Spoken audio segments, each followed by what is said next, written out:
तो काफ़ी ऐसे स्टूडेंट होंगे वो आईटीआई में एडमिशन तो लेना चाहते हैं लेकिन ट्रेड का निर्धारण नहीं कर पाते हैं। कोई बोल देता है कि ये ट्रेड अच्छी नहीं है, कोई बोल देता है कि ये ट्रेड सबसे ज़्यादा अच्छी है। तो वो उनको पता ही नहीं लग पाता है कि आखिर कौन सी ट्रेड हमारे लिए अच्छी रहेगी, गवर्नमेंट सेक्टर की जॉब के लिए, प्राइवेट सेक्टर की जॉब के लिए, करियर के लिए। तो वो बार बार इधर उधर भटकते रहते हैं। कोई भी उलूल जुलूल ट्रेड ऐसी ले लेते हैं जिससे कि उनको गवर्नमेंट सेक्टर की जॉब लगने में काफ़ी समस्या आती है। तो इस वीडियो के माध्यम से आपको जानकारी मिलेगी कि खराब ट्रेड का निर्धारण आखिर मैं करता किस प्रकार से हूँ, आगे किस प्रकार से आपको खराब ट्रेड का निर्धारण करना है और ऐसी कौन कौन सी 3 खराब ट्रेडें हैं जिनसे आईटीआई करने वालों की बाद में गवर्नमेंट सेक्टर की जॉब बहुत कम संख्या में निकलती है। तो नमस्कार, आदाब, सत श्री अकाल। मैं हूं दीपांशु वाजपेयी, आपका हार्दिक स्वागत करता हूं अपने यूट्यूब चैनल गाइडलाइन हब पर। दोस्तों, जहां तक बात करते हैं आईटीआई ट्रेड निर्धारण का, खराब ट्रेड का निर्धारण हम करते हैं रोजगार से।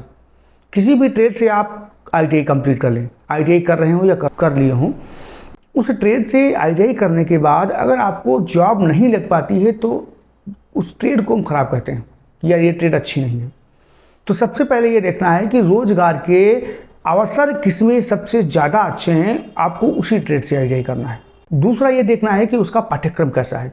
कभी कभार होता यह है कि इलेक्ट्रीशियन या इलेक्ट्रॉनिक्स की इंटरेस्ट होने के बावजूद भी मैकेनिकल ब्रांच की कोई भी आईटीआई ट्रेड करने लगे, या मैकेनिकल मशीनिस्ट टर्नर से आपको इंटरेस्ट है कि मशीनें चलाना और आप इलेक्ट्रॉनिक्स या इलेक्ट्रिकल या सर्वेयर ट्रेड से आईटीआई करने लगे, तो वहाँ पर आपको थोड़ा समस्या आती है।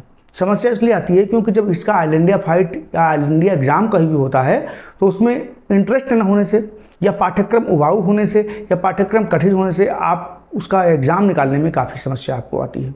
तो इसलिए ये देखना आपके लिए ज़रूरी है कि कठिन व उबाऊ पाठ्यक्रम नहीं होना चाहिए, जिसमें आपको इंटरेस्ट है, जिसमें आपको रुझान है, उसी ट्रेड से आईटीआई करना चाहिए। बाय द वे, अगर आप नहीं भी कर पाते हैं, ऐसा नहीं करते हैं कि आप फिटर ट्रेड में इंटरेस्ट है, इलेक्ट्रिशियन ट्रेड से आईटीआई कर लेंगे, तो वो ट्रेड आपके लिए अच्छी नहीं है, आप उसमें जॉब नहीं पा पाएंगे। हाँ, ये जो कर सकते हैं कि काफ़ी हार्ड वर्किंग करने के बाद आप जॉब पाएँ, तो वो तो संभावना काफ़ी हद तक है। तीसरा ये होता है कि इस ट्रेड से आईटीआई करने के बाद मुझे अच्छा खासा वेतन या अच्छी खासी सैलरी मिल सकती है, गवर्नमेंट सेक्टर में अथवा प्राइवेट सेक्टर में।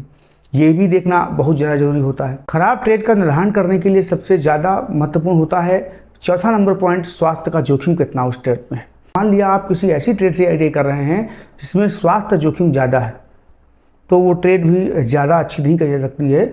स्वास्थ्य जोखिम न हो, आपका शरीर है, जी है तो जहान है, ऐसा फार्मूला अपना करके ही आप आईटीआई कीजिएगा। ऐसा नहीं है कि आप किसी भी ट्रेड से आईटीआई कर लीजिएगा, भट्ठी लोहार खाना में घुस जाइएगा, सीट मीटर से कर लीजिएगा या इलेक्ट्रोप्लेटर से करने लगिएगा, तो वो ज़्यादा अच्छा नहीं है। कि आपको जिसमें इंटरेस्ट है, आपको लगता है कि मैं वो काम कर सकता हूँ, तो आप आईटीआई कीजिएगा उस ट्रेड से, तो कोई दिक्कत नहीं है। लेकिन अपने शरीर का विशेष ध्यान रखने के बावजूद, शरीर का ध्यान रखने के साथ में आईटीआई कीजिएगा। स्वास्थ्य जोखिम भी सबसे खराब ट्रेड का निर्धारण करने में सबसे महत्वपूर्ण अहम रोल निभा सकता है। पांचवा सबसे अंतिम होता है कि खराब ट्रेड का निर्धारण होता है कम मांग। जिस ट्रेड की वैकेंसी नहीं निकल रही है, पहले हमने बताया कि जिस ट्रेड की वैकेंसी नहीं निकल रही है, तो आप अगर उस ट्रेड से आईटीआई करेंगे तो आपकी जॉब नहीं लगेगी तो आपके लिए वो ट्रेड खराब ही है। बहुत सारे ऐसे लोग हैं जो आईटीआई करके बैठे हुए हैं, उनकी जॉब नहीं लग पा रही है क्योंकि उन्होंने जो मार्केट की मांग थी उस हिसाब से आईटीआई नहीं किया। मान लिया मार्केट में इस समय इलेक्ट्रीशियन की वैकेंसी अच्छी खासी निकल रही है, ठीक है, तो जाहिर सी बात है कि आने वाले समय में फिटर की वैकेंसी निकलेंगी।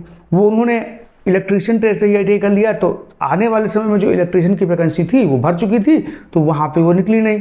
तो ये भी एक बहुत बड़ा कारण होता है कि मार्केट की मांग के हिसाब से ही आपको काम करना है। पॉइंट ये निकलता है कि इन पांचों बिंदुओं के बाद में सबसे खराब 3 कौन सी ट्रेड हैं। वैसे तो कोई भी ट्रेड खराब नहीं है, मैं कोई भी ट्रेड को खराब नहीं कर सकता हूँ, लेकिन ये जो कर सकता हूँ कि गवर्नमेंट सेक्टर में वैकेंसी किन किन ट्रेडों की कम निकलती हैं।